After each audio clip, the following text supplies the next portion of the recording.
छठी माई का महिमा महान है, जग तारन जननी।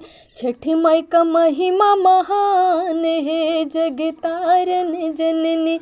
छठी माई का महिमा महान है, जग तारन जननी। केहू के धन देहो केहू के वो मरिया, केहू के धन देहो केहू के वो मरिया। केहू के बेटा संतान है, जग तारन जननी। केहू के बेटा संतान है, जग तारन जननी। छठी माई का महिमा महान है, जग तारन जननी। छठी माई का महिमा महान है, जग तारन जननी।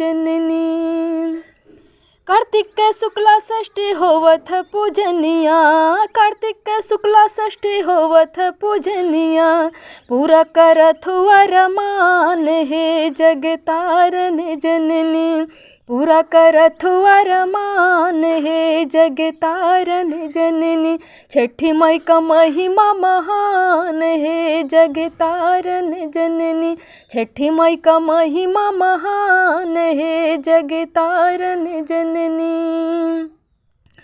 बड़े भेनु सारे माई घटिया पूजाई, बड़े भेनु सारे माई घटिया पूजाई। उह खुले आसमान है, जग तारन जननी। उह खुले आसमान है, जग तारन जननी। छठी माई का महिमा महान है, जग तारन जननी।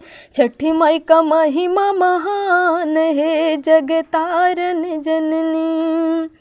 केहू के धन देहो केहू के वो मरिया, केहू के धन देहो केहू के वो मरिया।